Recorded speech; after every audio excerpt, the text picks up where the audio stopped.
In November 2014, CTI conducted global research in China and Italy, exploring 18 to 24-year-old snacking choices. We wanted to understand why they select certain snacks, what makes these snacks a good fit for that particular moment, how they're eaten, and what product and pack attributes are desired across different moments in their eating pathway. With these findings about adjacent snacks, it's hoped that we can now clearly identify the opportunities across our ice cream category in order to maximise each brand's snacking ambition. Consumers select snacks based on 3 criteria: occasions, needs, and the product and pack's fit for purpose. The combination of these 3 factors creates a snacking context. We identified 2 types of snacking contexts that determine decision making.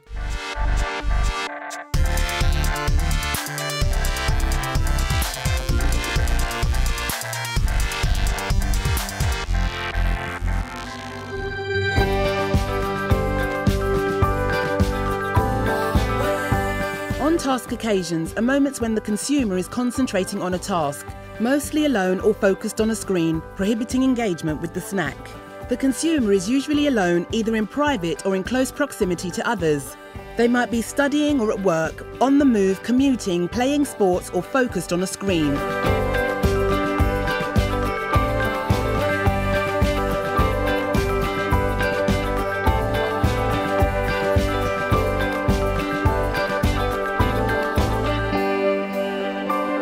As on-task occasions are more functionally driven, so are consumers' needs.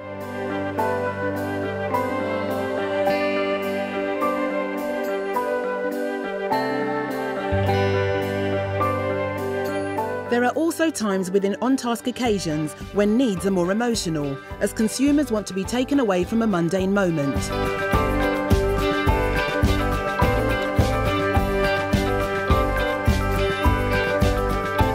In terms of on-task snack product attributes, consumers are looking for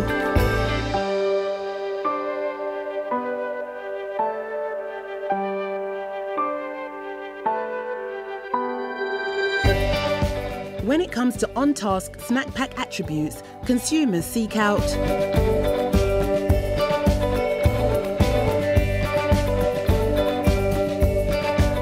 When it comes to eating on-task snacks, consumers don't want a multisensory experience, especially sight, as they're distracted by another main activity. However, their emotional response prior to eating the snack is heightened.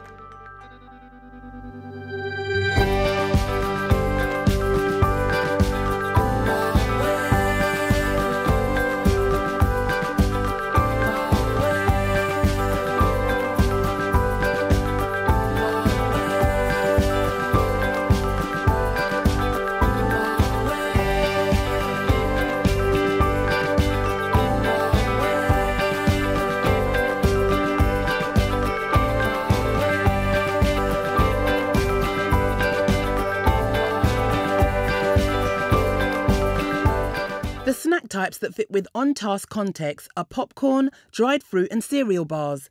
Biscuits also feature as long as they satisfy the product and packed must-haves just mentioned.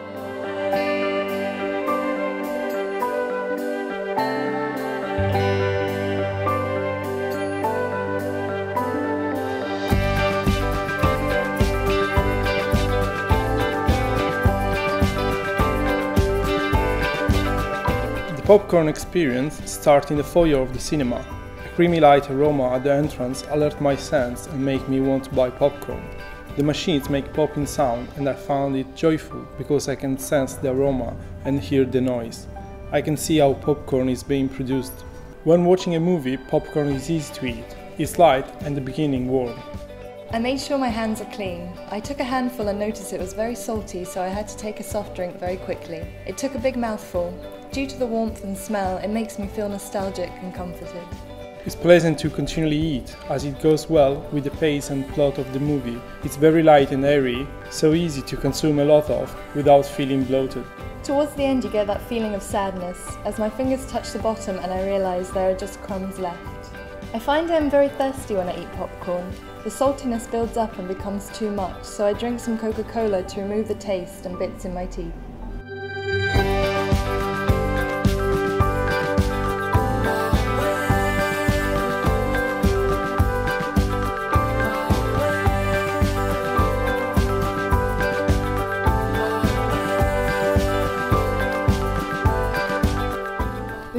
eat it, I feel hungry. I can't wait to take the first bite. I'm greedy. I need to desire it. For my first mouthful, I take a bite very slowly. I want to hear the crunchiness and take my time in chewing, as it is helping me to feel calm. I look at the windows of shops and bus going by. The way the product looks tells me if it will be tasty. During eating, chocolate plays a very key role. I take small, steady bites, not big ones. That's typical for me. With small bites, the pleasure lasts and the taste of chocolate gets stronger. For the last bite, I take a big mouthful and try to make it last as long as possible. For this last bit, I like to hold it in my hands and remove it from the wrapper. I gulp it down. Once finished, I try to lick my teeth, try to get rid of any bits stuck there. I heard the sound of the wrapper in my hand as I crunch it when I'm finished. It marks the end of the break.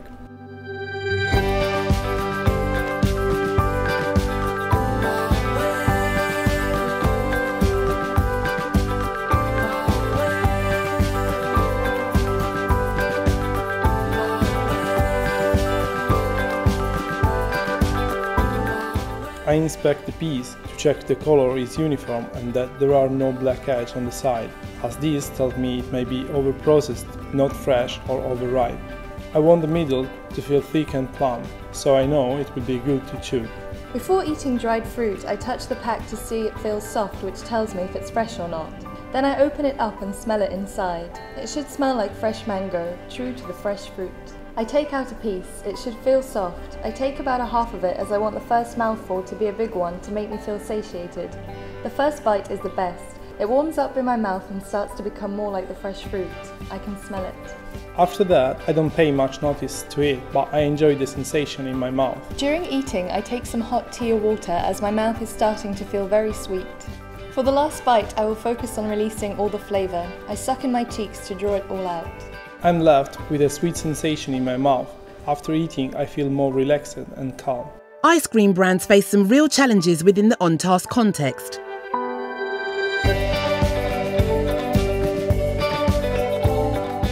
So, ice cream would need to overcome these barriers to successfully move into this space.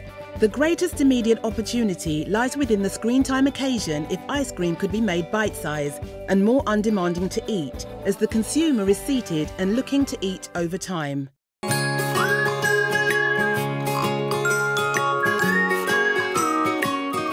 Leisurely occasions are moments when the consumer has consciously decided to take a break or is involved in a leisurely activity. There's a high engagement with the snack, and whilst the occasion may be private or public, there's a desire for the snack to be on show.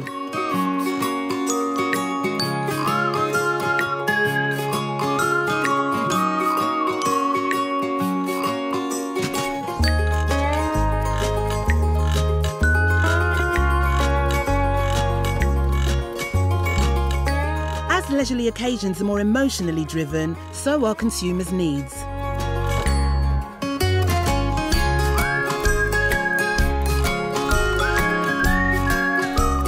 Whilst it is the emotional needs that dominate, motivations in leisurely snack contexts can also be functionally driven, where consumers are looking for a more substantial snack, but eating this in an engaging or sharing way.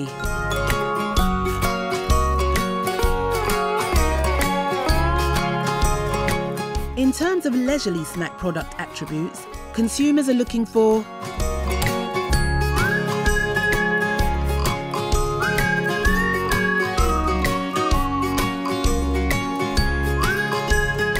When it comes to leisurely snack pack attributes, consumers seek out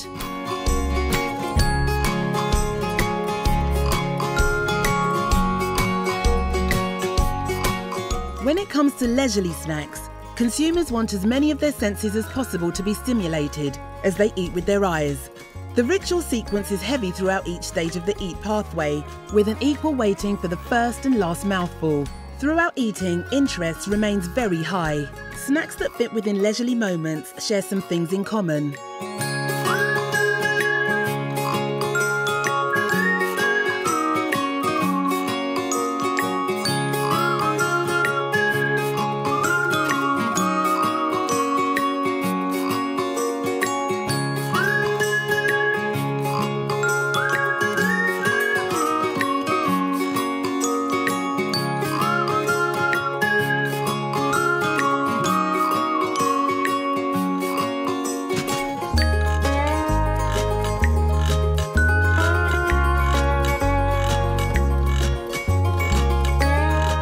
The snack types that fit within leisurely moments are cake, US-style cookies, biscuits and ice cream.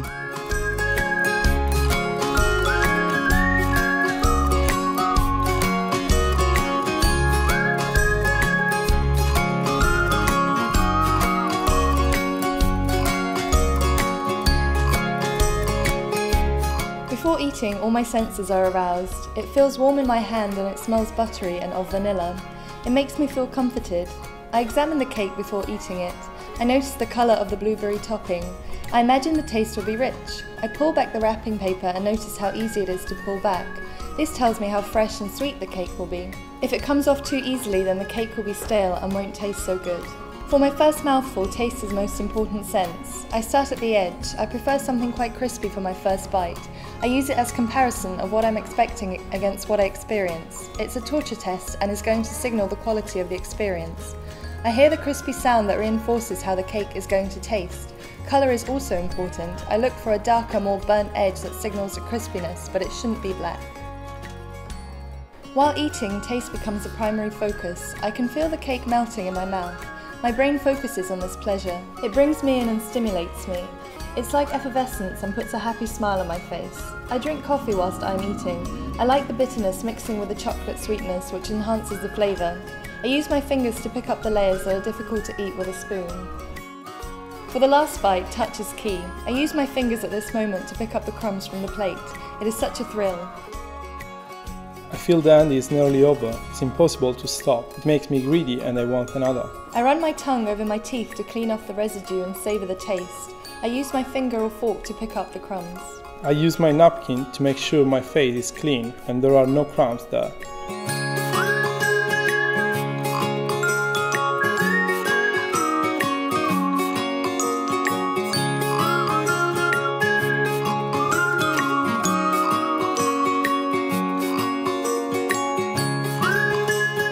First, I notice how the chocolate chips sprinkle on the surface. I want enough to intensify the experience in my mouth, but not too many, as there won't be enough contrast with the buttery cookie taste. It shouldn't look too greasy or glossy. Aroma is important too. The whole room is filled with the warm, creamy cookie smell. For my first bite, I take a large mouthful with topping and I enjoy it slowly, savoring the crispiness and the intense release of flavors. I'm instantly relaxed whilst I assess the cookie softness. The level of chewiness is important and I notice the chocolate which starts to melt in my mouth. I'm very careful to inspect and smell it. It's important that I don't feel my hands getting greasy. I usually hold it in a napkin. Once the chocolate sweetness has gone, then I will take another bite. I tend to eat cookies with coffee as the flavor goes well with chocolate. The final bite is very enjoyable and I chew it slowly to release all the flavor.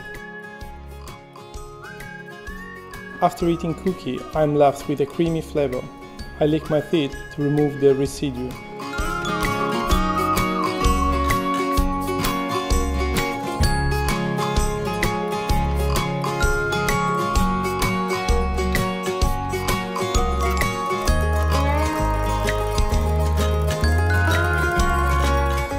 First I look at the pack. If that's eye-catching, then it sets up the experience much better. Then I open it carefully and take one piece out. I feel with the first bite I want to lose myself in the moment. When I first eat it, I get surrounded by the taste of which envelops me. It's like a bursting experience, an explosion of taste. I alternate the way I eat biscuit, chocolate filling, then the biscuit. I drink peach iced tea throughout as this promotes the freshness in my mouth and play down an excessive chocolate taste. These allow me to eat more biscuit. I like to separate the sandwich biscuit into two pieces. I inspect the biscuit to see if it's embossed or has a design on it. Then I lick the one with the filling on it first like an ice cream. This is the best moment for me. This reassures me on sweetness and quality. Then I take a bite out of the plain biscuit. I continue to alternate the way I eat it throughout.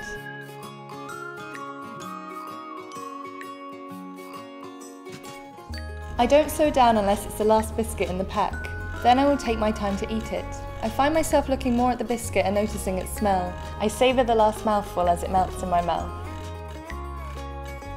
After eating, taste is important, as I can still enjoy the feeling and aftertaste of the biscuit. Smell reminds me of what I've just experienced. and makes my satisfaction linger. I find myself licking my teeth as I continue to seek out the taste of chocolate. Ice cream brands already have a strong foothold in leisurely moments, but are losing out to other snacks mainly because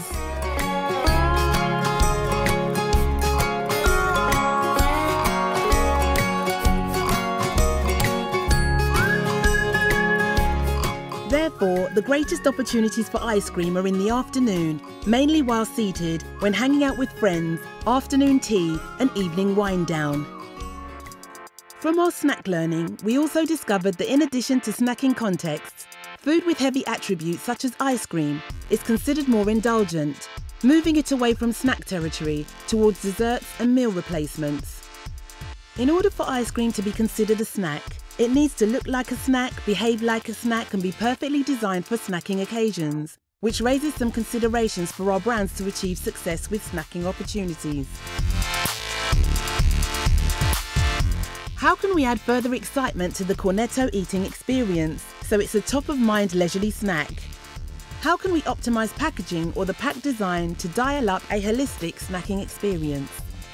Can we play with the size and format so ice cream is seen as less heavy and more snack-like? If the cone is the hero, how can we play with this to move more into snack worlds?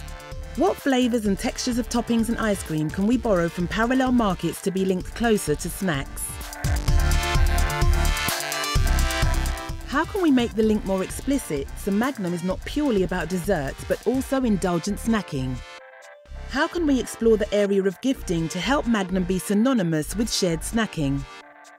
What bite-sized formats exist or could be created to encourage Magnum to be seen as a snack and still share away from other snack types, especially premium confectionery? What role should Wall's Classics play in snacking in comparison to other ice cream brands? Should it target functional, on-task moments? If yes, how should this dictate the ideal formats to have in the range? What flavour and texture snacking inspiration can we borrow from adjacent categories to add more excitement and differentiation from key competitors, but still maintain uniqueness to the rest of our ice cream portfolio? How do we create a ritualistic eating experience so it's more involving and playful?